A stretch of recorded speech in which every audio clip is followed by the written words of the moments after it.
Hello student, हर हर महादेव। हमारा initiative है to complete 6 to 12 NCERT। उसमें क्लास 6, 7, 8, 9, 10 कंप्लीट हो चुका है। आज है class 11 chapter 2 of economy, Indian economy 1950 to 1990। ठीक है, तो इसमें सबसे पहले ये बताया गया है the dilemma of economic system. तो इकोनॉमिक सिस्टम का डायलेमा क्या था? जो बिगेस्ट चैलेंज था ना हमारे इंडिपेंडेंस के बाद, वो ये डिसाइड करना था कि किस टाइप का हम सब इकोनॉमिक सिस्टम रखेंगे। पहली बात तो यही था कि इकोनॉमिक सिस्टम कौन सा रखा जाए। ठीक है, though the then PM was inclined towards the socialism, but it suffered from some drawbacks. Then a blend of socialism and capitalism was opted for India।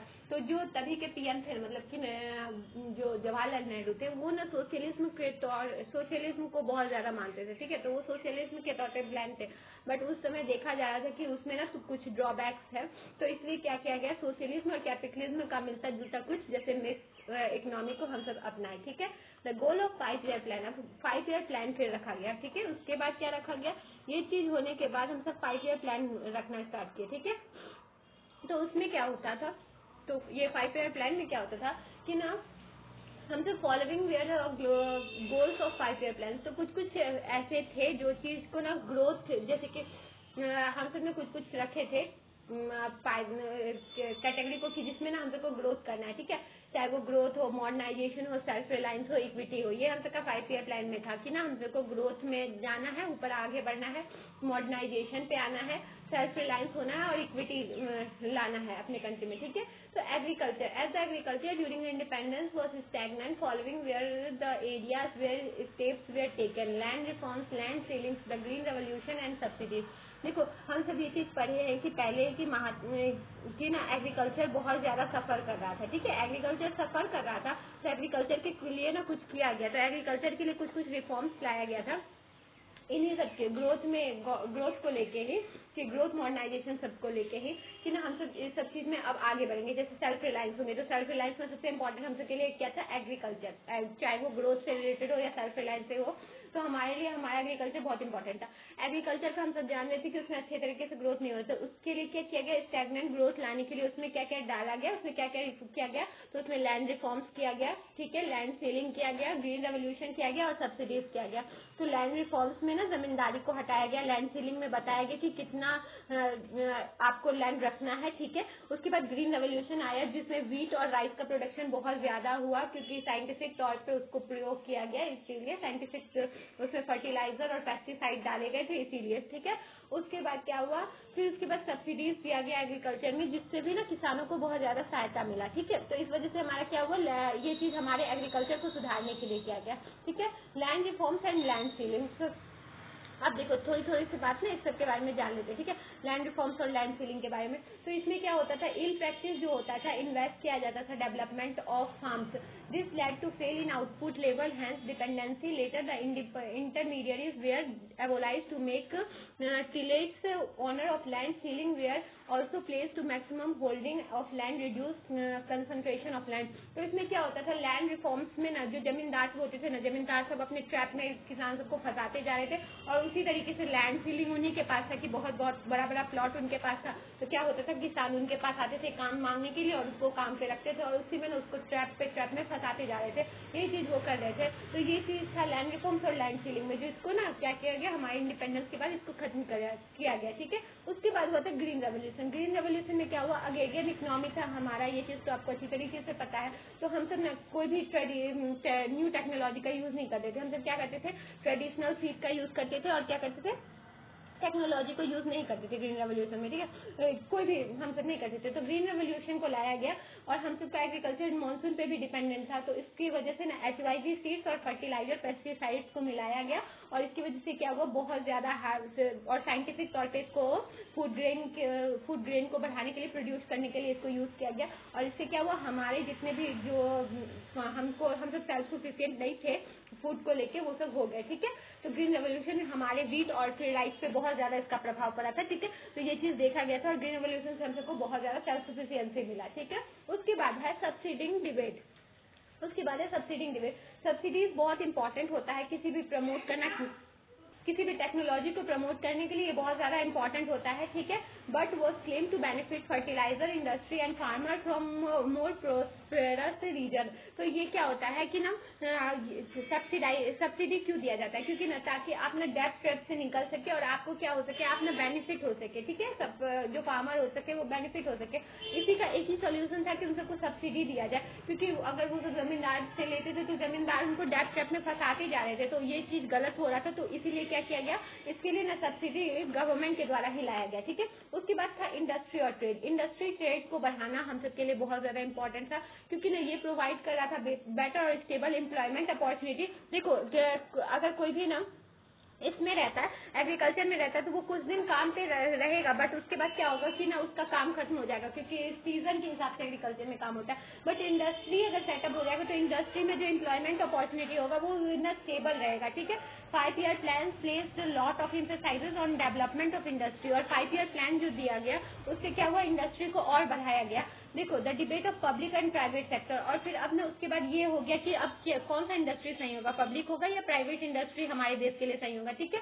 तो जो पॉलिसी मेकर्स थे वो कंफ्यूज थे कि किसको ज्यादा बढ़ाया जाए, चाहे वो पब्लिक सेक्टर हो चाहे वो प्राइवेट सेक्टर हो। तो वो क्या किए कि ना, क्योंकि पब्लिक सेक्टर में इंडस्ट्रियल डेवलपमेंट का जरूरत पड़ेगा और प्राइवेट सेक्टर में बहुत ज्यादा मनी को इन्वेस्ट करने की जरूरत पड़ेगा। The major role was the, तो जो मेजर रोल था ना वो गवर्नमेंट सेक्टर के द्वारा फिर प्ले किया गया, ठीक है। इंडस्ट्रियल पॉलिसी लाया गया, उसके बाद क्या किया गया, जब ये सब चीज हुआ तो फिर गवर्नमेंट के द्वारा एक मेजर रोल प्ले किया गया कि अब क्या करना चाहिए। तो इंडस्ट्रियल पॉलिसी रिजोल्यूशन लाया गया 1956 में, ठीक है।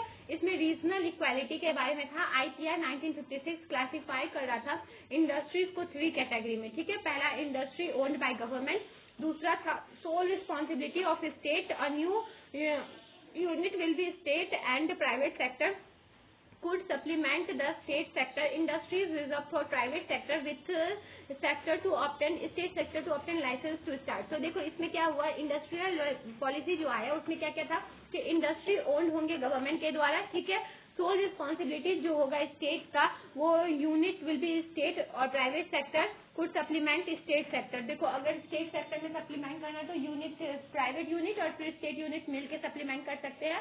और उसके बाद क्या था, इंडस्ट्री रिजर्व होंगे प्राइवेट सेक्टर के लिए, ताकि वो लाइसेंस, अब उनको लाइसेंस लेना पड़ेगा स्टेट से, ठीक है। इंडस्ट्री अगर आपको खोलना है तो आपको लाइसेंस लेना पड़ेगा। Issues with industrial policy resolution 1956, इसमें अब क्या इश्यूज भी थे। तो इसमें क्या था कि इसमें ऑपरेट करने के लिए नहीं मिला था लाइसेंस, बहुत ज्यादा इसमें लाइसेंस वाला सिस्टम चल रहा था, ठीक है। Even operational industries needed licence for free expansion of production. अगर कोई भी ऑपरेशन वाला भी है, जैसे लाइसेंस ले भी लिया है पर वो चल रहा है ना, तो उसको भी फिर से लाइसेंस देना पड़ता था अपने प्रोडक्शन को एक्सपेंशन करने के लिए भी। स्मॉल स्केल इंडस्ट्री 1955 में ना कार्वे कमिटी थॉट किया कि using SSI for development of rural area. तो क्या किया गया कि ना SSI को यूज किया गया ताकि ना रूरल एरिया में भी डेवलपमेंट लाया जा सके। बहुत सारे प्रोडक्ट थे जो रिजर्व किए गए थे प्रोड्यूस करने के लिए। 55% excise duty, low interest loan were given to them, और उसके बाद इसीलिए क्या किया गया, उनको लोन दिया गया, एक्साइज ड्यूटी उन पे से हटाया गया, क्यों, ताकि ना स्मॉल स्केल इंडस्ट्री भी बढ़ा जा सके कार्वेज के द्वारा। उसके बाद क्या था, ट्रेड पॉलिसी को लेके, हमारी ट्रेड पॉलिसी को लेके भी कुछ सुधार हुए थे। Trade policy initially was inward looking with the goal of import subsistence। तो ट्रेड पॉलिसी हमारा सबका क्या था, इनवर्ड लुकिंग था। It also aimed at protecting domestic industry from foreign competition, और इसमें क्या था कि ना डोमेस्टिक को ना बचाया जा रहा था, प्रोटेक्ट किया जा रहा था हमारे ट्रेड में, कि ना हम सब बाहर से ना कहीं से भी नहीं करेंगे, कंपटीशन नहीं करेंगे। टैरिफ और quarters were use to provide protection, और टैरिफ और क्वार्टर दिया जा रहा था प्रोटेक्शन के लिए अगर बाहर के इंडस्ट्री में हो रहा था तो, ठीक है। प्रोटेक्शन फ्रॉम इम्पोर्ट, टैरिफ दिया जा रहा था कि इम्पोर्ट गुड्स पे, क्वार्टर्स दिए जा रहे थे स्पेसिफाइड गुड पे जो भी इम्पोर्टेड किए जाएंगे, चाहे इंडस्ट्री ऑफ डेवलपिंग जो होते थे डेवलपिंग कंट्रीज के can not compete with goods of developed countries, fear of depletion of forest reserve. तो ये क्वार्टर्स और फिर टैरिफ क्यों लगाए जाते, क्योंकि जो डेवलप कंट्री के जो भी सामान सब थे ना वो डेवलपिंग कंट्री के मुताबिक नहीं चल पाए थे, तो इंडिया को डर था कि वो सब भी ना उनके साथ भी ना हो, तो इसीलिए वो क्या कर रहे थे कि ना वो अपने सामान पे क्या करते थे, टैरिफ और क्वार्टर्स लगा रहे थे, ठीक है। उसके बाद क्या होता है, effect of policies on industrial development. अब देखो इसका कुछ इफेक्ट भी हुआ है इस पॉलिसी का, ठीक है। तो उसका इफेक्ट क्या हुआ था, जीडीपी कंट्रीब्यूशन जो था इंडस्ट्रियल सेक्टर का वो ग्रो हुआ, ठीक है। 11.8% से कितना हुआ, 24.6%। 1950 में 11.8% था, जबकि 1990 में ये कितना हो गया, 24.6% हो गया। हमारा जो इंडस्ट्रियल सेक्टर था 6% पर एनम से ग्रो हुआ, ठीक है। Industry diversified from jute and cotton. Industry भी डाइवर्सिफाइड हुआ जूट और कॉटन का, ठीक है। प्रमोशन हुआ एसएसआई का, ताकि हेल्प किया जा सके ओन बिजनेस को लेके। ट्रेड पॉलिसी प्रोटेक्ट किया डोमेस्टिक प्रोड्यूसर को लार्ज में, ठीक है। Due to reservation of industry for public sector, many sector could not flourish. कुछ कुछ को ना अगर पब्लिक सेक्टर के लिए जो रख लिया गया था, पर उसकी वजह से क्या हुआ कि ना कुछ कुछ सेक्टर फ्लरिश नहीं कर पाए। कुछ सेक्टर पब्लिक और प्राइवेट प्लेयर के लिए क्लियर डिमार्केशन था। Despite losses public companies were not closed. इतना लूज होने के बाद भी पब्लिक कंपनी को क्लोज नहीं किया गया, क्योंकि ये ना जनता के भले के लिए था, तो इसलिए इसको क्लोज नहीं किया गया, चाहे वो कितना भी कर्ज में क्यों नहीं डूबा हुआ था। Licence Raj had issues, it prevented healthy competition. Licence Raj था, इस वजह से क्या हो रहा था कि हेल्दी कंपटीशन हो रहा था। Domestic producers had no incentive to improve due to protection from foreign competition. Domestic को कोई भी प्रॉब्लम नहीं हो रहा था, क्योंकि उसको बचाया जा रहा था ट्रेड बैरियर के द्वारा। All of this led to the coming up to the coming of new policy 1991। और इसकी वजह से क्या हुआ, 1991 का न्यू पॉलिसी आया, ठीक है। ये सब जो इंडस्ट्रियल पॉलिसी किया गया था, न्यू इंडस्ट्रियल पॉलिसी किया गया था 1956 में, उसका ये सब परिणाम था, ठीक है। तो हम लोग ये बता सकते हैं कि हमारा जैसे कैसे हुआ कि हमारा जो फॉल में चल रहा था, उसके बाद हम सब क्या क्या सुधार लाए किस किस क्षेत्र में, उससे क्या हुआ, उससे बढ़ोतरी हुआ। और हम सबके फिर क्या हुआ, 1991 का रिफॉर्म आया, उसके बाद हमारा देश इकोनॉमी अच्छी तरीके से चलने लगा, ठीक है। तो ये क्या हुआ, तो ये इस चैप्टर में बस इतना ही था। तो ये चैप्टर अगर अच्छी तरीके से समझ में आया तो इसके सारे क्वेश्चन को सॉल्व कर लेना है।